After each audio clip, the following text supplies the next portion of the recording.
Hi, this is Ike from Groovy Entertainment. Today we got another book to read for you. Today's book is Alibaba and the 40 Thieves for 1979. So let's get started.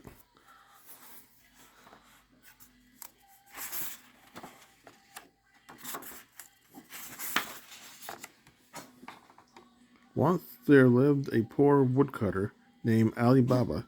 Every day he went up the hillside to chop wood.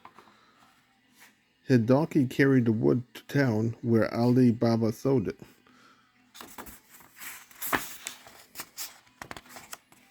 One day Alibaba was loading wood onto his donkey when he heard horses gobbling down the path.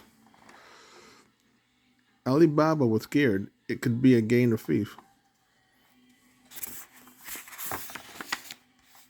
Alibaba quickly hid his donkey in the bushes. Then he hid himself in a tree. The horsemen stopped in front of some large rocks near Alibaba tree.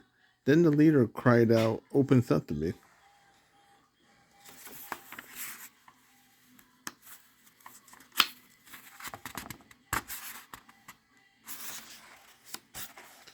Suddenly, one of the rocks swung open like a door. It was the entrance to a cave. Alibaba counted the horsemen as they rode inside. 40 horsemen rode after the leader. Finally, the horsemen came out of the cave and rode away. The door swung shut behind them.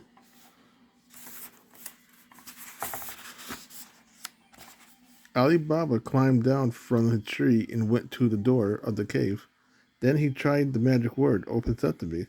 He cried. The door swung open.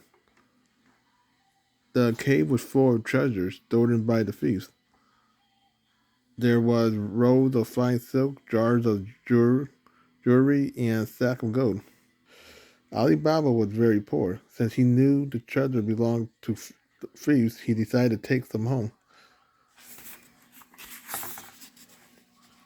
He dragged the sack full of treasure out of the cave, and the door swung shut. The sack was very heavy. He had to put it, he had to pull it to the place where the donkey was hidden.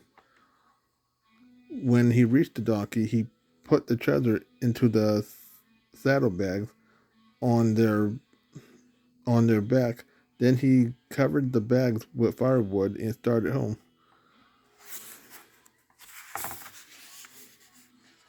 It was late at night when Ali Baba got home. "Where have you been?" asked his housekeeper.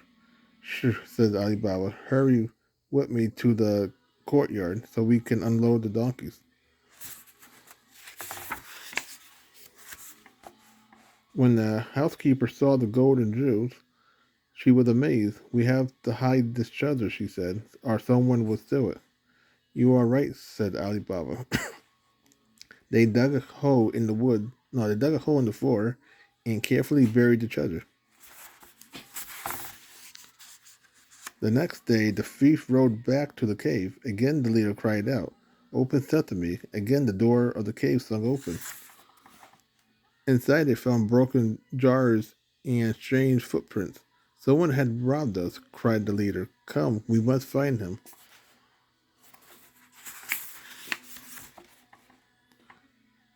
They followed the footprints to the place where Ali Baba had cut his wood.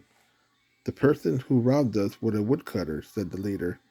"This is his act." When he got back to town, the leader looked everywhere for a woodcutter, but they did not find Ali Baba.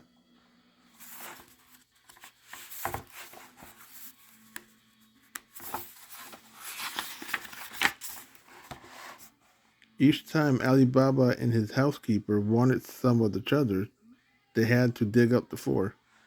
"What we need," said Ali Baba, "is a chest with a false bottom. Then we could reach the treasure easily." "I'll go speak to a carpenter," said the housekeeper. That night she went to a carpenter house and told him what they needed and that it was a secret. The carpenter said he could do the job. The housekeeper blindfolded him so he would not know where he was going. Then she led him to Ali Baba's house.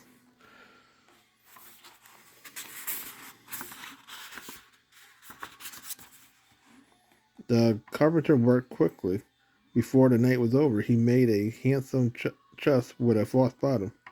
Ali Baba and his housekeeper was very pleased.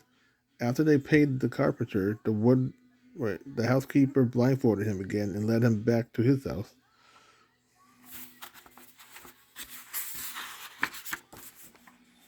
One day, the leader of the gang of thieves happened to visit the carpenter.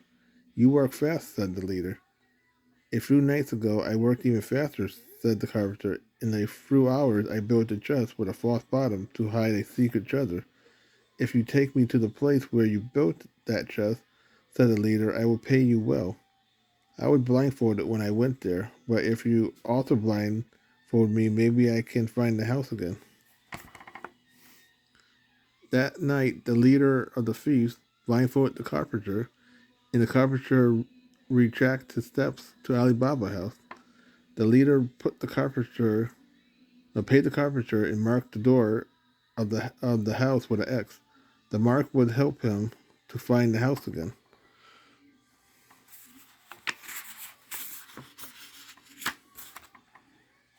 The next morning, the housekeeper found the X on the door. She was afraid the mark meant danger, so she drew an X on every door along the street. When the thieves came to find Alibaba's house, they did not know which one was his. The leader was very angry.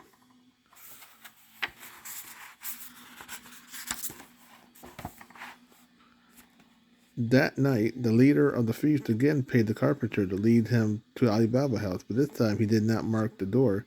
Instead, he counted the numbers of the houses to the end of the street. The next day, the leader came back to Alibaba's house with 20 donkeys. Each donkey carried two large order jars. "My donkey and I have traveled a long ways," the leader said to Alibaba. "May we spend the night in your courtyard?"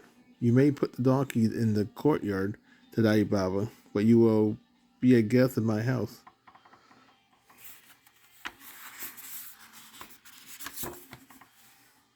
The leader of the 40 thieves thanked Alibaba and brought his donkey into the courtyard.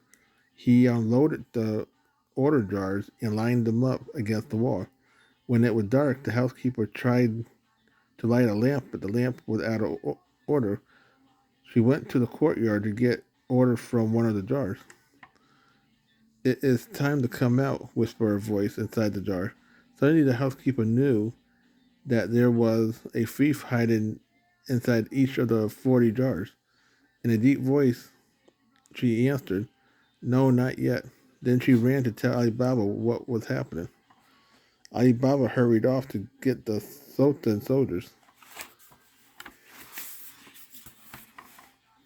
The housekeeper showed the leader to his room and said good night. The leader opened his window and threw pebbles at the order jars as a sign to the thieves. Then he climbed down to the courtyard, came out quietly, he said to the 40 thieves.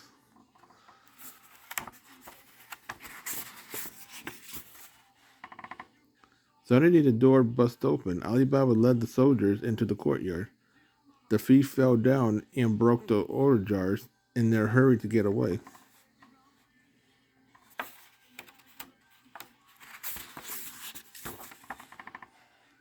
But the leader and the 40 thieves were all captured and led away to jail, and the donkeys were taken to the Sultan's stable.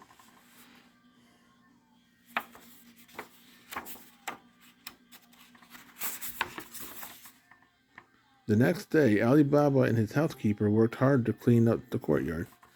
They told the Sultan's soldiers about the treasures in the cave and also about the golden jewels in their house. Because they helped capture the thief, Alibaba and his housekeeper were allowed to keep part of the treasure.